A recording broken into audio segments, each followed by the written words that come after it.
नमस्कार.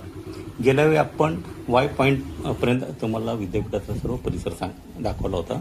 आता आपल्याला वाय पॉईंटच्या पुढे पणघर ह्या गावाकडे आणि धरणाकडे जाताना जो रस्ता लागणार आहे त्याबद्दल मी माहिती देणार आहे.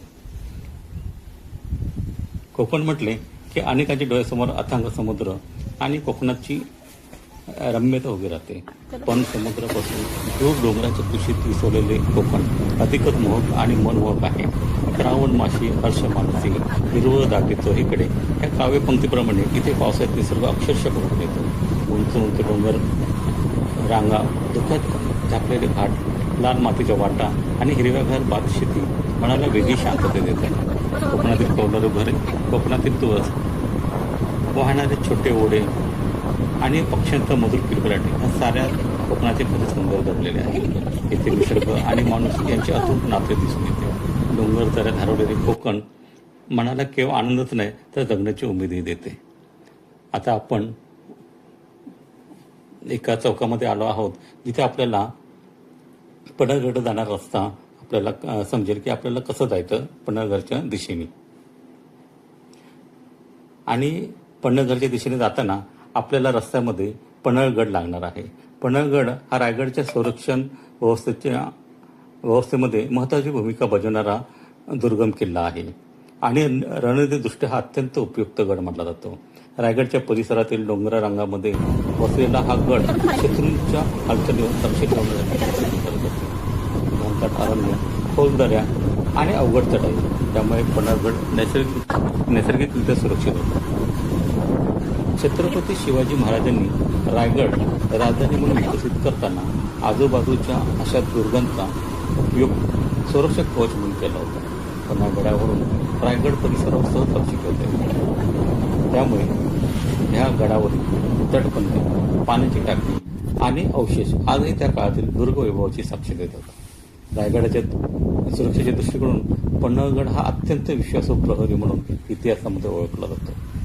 आता आपण आलेलो आहोत ह्या आपल्याला सहज आपल्याला पन्हाळगड हे आपल्या ह्याच्यामध्ये दिसत आहे. आपण पन्हाळगडच्या जाताना आजूबाजूच्या निसर्ग सौंदर्याचा आपण आस्वाद घेत आहोत. आणि मी मगाशी सांगितल्याप्रमाणे हा निसर्ग किती आता आपण ज्यावेळी निघालेला आहे त्यावेळी प्रखर ऊन आहे आणि आपल्याला मेचा हा शेवटचा हप्ता आहे. अशा शेवटच्या हप्त्यात हा निसर्ग किती तो उधळलेला आहे, किती सुंदर आहे हे आपल्याला ह्या चित्रीकरणामध्ये लक्षात येते. ह्याच पन्हाळगडाच्या डेव्हलपमेंटसाठी पन्हाळगड परिसरातील डेव्हलपमेंटसाठी जलसंधारण योजना राज्य शासनाने केलेली आहे. हा जलसंधारण योजना हा धरण प्रकल्प हा स्थानिक शेती, पिण्याचे पाणी, भूजल पातळी वाढवण्यासाठी महत्त्वाचा मानला जातो. कोकणातील डोंगराळ भागामध्ये मोठ्या प्रमाणात पडणारे पावसाचे पाणी साठवून त्याचा उपयोग करण्यासाठी या योजनेची निर्मिती करण्यात आली. आता आपण ह्या धरणाकडे जात आहोत. ह्या धरणाकडे जाताना आपल्याला हा रस्त्यामध्ये पन्हाळगड दिसत आहे. आणि जर आपण नीट पाहिलं तर आजूबाजूला लोकांनी फार्म हाऊस बांधून आपल्याला अत्यंत निसर्गाच्या खुशीमध्ये राहण्याची संधी लोकांनी घेतलेली दिसते आपल्याला. हा पन्हाळगड अत्यंत व्यवस्थितरित्या आपल्याला दिसत आहे. आणि पाहिलं असता श्री शिवाजी महाराजांनी ह्या पन्हाळगडाला आपला रायगडाचं संरक्षण करण्यासाठी ह्या पन्हाळगडाचा उपयोग अत्यंत कुशलतेने घेतलेला आपल्या लक्षात येऊ शकतो. सर्वसाधारण कुठल्याही किल्ल्याच्या पायथ्याशी आपण जर पाहिलं तर आपल्याला आदिवासी वाडी दिसून येते. आणि शिवाजी महाराजांनी ह्या आदिवासींच्या काटकपणाचा आणि हुशारीचा वापर करून आपल्या जे त्यांचं स्वराज्य आहे हे अधिक सुरक्षित बनवलेलं.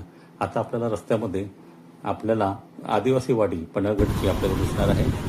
तसेच त्याच्या आजूबाजूला आपल्याला कोंड, आंबर्ले ही छोटी छोटी टुमदार गावं पण आहेत. ही गावं जरी मुंबईपासून लांब असतील, आतमध्ये असतील तरी ही एक स्वयंपूर्ण अशी गावं आहेत. ही आदिवासी वाडी आहे. आणि आदिवासीच्या पुढे आपण जाताना आपण जर असा काही वेळाने आपण पन्हाळगड या गावामध्ये आपण जे मुख्य गाव आहे पन्हाळगड या परिसरात सुप्रसिद्ध असं गाव आहे त्या गावामध्ये आपण प्रवेश करत आहोत. आता ह्या मंदिरापुढे आपण पन्हाळगड जाण्याच्या दिशेने आपण प्रवास करीत आहोत. ह्या जेव्हा आपण ह्या रस्त्याने आपण जातो तेव्हा आता अक्षरशः विलक्षण प्रसन्न सकाळच्या धुक्यात हलवलेले डोंगर, पक्ष्यांचं मधुर किलबिलाट आणि थंड वाऱ्याची झुळूक त्यामुळे इथे एक वेगळी शांतता आपल्याला अनुभव असू शकतो. त्यासाठी सकाळी जर आपण आलो तर ह्या इकडला आनंद भेटत. आम्ही जेव्हा ह्या परिसरातून प्रवास करत होतो तेव्हा आपण लोकांनी सांगितले की ह्या विभागामध्ये सध्या बिबट्यांचे भरपूर वावर आहे, त्यामुळे तुम्ही जेव्हा प्रवास कराल तेव्हा तुम्ही काळजी घ्या. परंतु आता संध्याकाळी 4 वाजता असल्यामुळे तसा कुठलाही धोका नाही आहे. परंतु आम्हाला 4 वाजताहून आणि पूर्ण संध्याकाळच्या आत आम्हाला परत फिरायचं आहे. त्याच्यामुळे आम्ही आपली गाडी वेगाने नेत आहोत. आणि हा जो जरी परिसर आपल्याला सामसूम वाटत असेल तरी हा अत्यंत सुरक्षित आहे. इथे कुठल्याही प्रकारच्या चोऱ्यामारा होत नाहीत, कुठल्याही बाहेरच्या माणसाला इथे दमदाटी केली जात नाही. इथल्या फक्त तुम्ही इथल्या जो निसर्ग आहे त्याला कुठल्याही प्रकारचा कसल्याही नुकसान न करता जर तुम्ही येणार असाल तर इथे गावकरी तुमचं निश्चितच स्वागत करतात.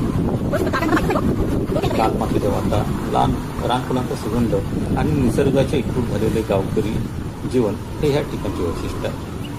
सूर्यास्ताच्या वेळी पाण्यावर पडणारी सोनेरी किरणे संपूर्ण परिसराला स्वर्गीय स्वरूप देत असतात. म्हणूनच पणकर परिसर हा निसर्ग प्रेमीसाठी आनंद आणि समाधान देणारं एक सुंदरसं ठिकाण आहे. ह्या ठिकाणी जेव्हा तुम्ही याल पावसाळ्यामध्ये तेव्हा हा अधिक सुंदर आणि अधिक देखणा परिसर असतो. आणि त्यावेळी इथे वाहणारे धबधबे हा येथील पर्यटकांचा खास आकर्षणाचा बिंदू आहे. आणि बघा फार सुंदर असं विहंगम दृश्य आपल्याला पाहायला भेटत आहे पन्हाळगड धरणाचं. आणि जेव्हा भरपूर पाणी असतं पूर्ण हा जो धरण भरलेलं असतं तेव्हा येथील सौंदर्य अधिकच देखणं झालेलं असतं. आता इथं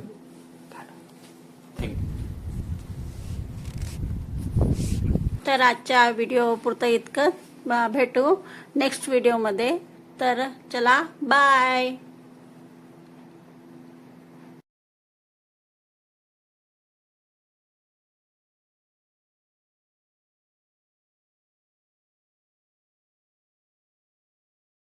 प्यार का रंग बदलता रहे, यूं ही चलता रहे, तेरे मेरे प्यार का कारवां.